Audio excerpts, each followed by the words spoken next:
In video 1, we talked about how Joe's partner called her a fat pig and she went into blame, and the key learning area was to become more aware that you are going into blame. So in this video, we want to talk about how do you not be in blame?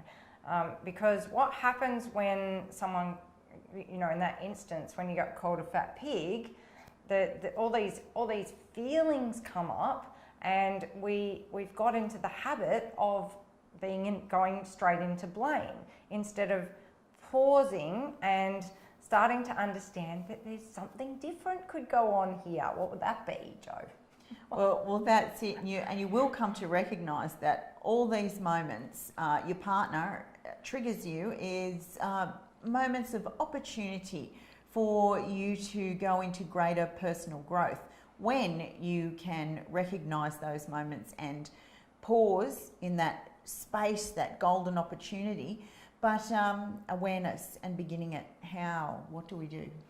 So one of the things that happens when you get triggered is it feels like you've just been pulled into something. So that's one of the just to start getting aware of that, and that you've got to be able to, take a deep breath, maybe count 1, 2, 3, really just, start to become aware. One of the other key things that really helped me was to understand what's happening in my actual brain.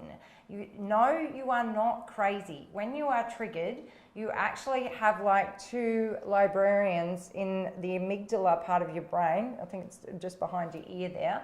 And they are like librarians that have had 10 cups of coffee.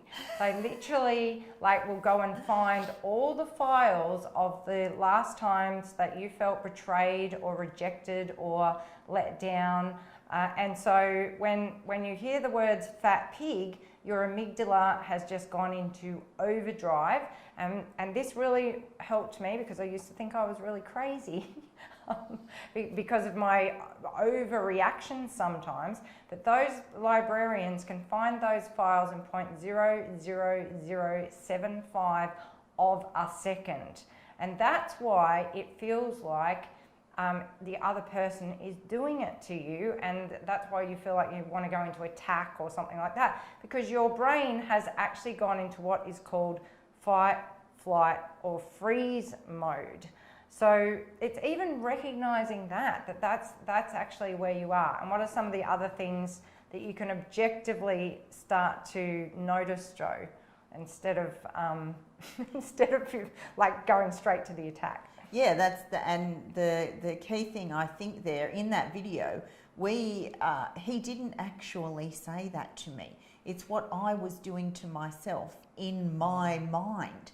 So it's what's going on within me, and perhaps it was his tone of voice, the way he moved his body that the librarians went looking for and found something in my past where a similar thing had happened, and I had responded emotionally in a similar way. Yeah, it really is about finding all those things. So the things to start objectively listening for me, tone of voice was a huge one. Tone of voice could really, really trigger me. Even a change in the tone of voice. Like if my husband said to me something like, why'd you put the oven on like that? Did you turn the oven off? And just because his tone went up, I would feel things inside of myself until I started to notice that it's actually the tone of his voice doing that. It's not really that he doesn't care about me or anything like that. It's the tone of voice, and these librarians going to find all the times in my life when that tone of voice was either scary for me or I felt embarrassed or whatever was coming up. So that the look on their face is often the librarians have just gone and found all the times that you've experienced that look. As simple as a brow raise or a rolling of the eyes. Yes, or a tut. Or a sigh, that can be a big one for people.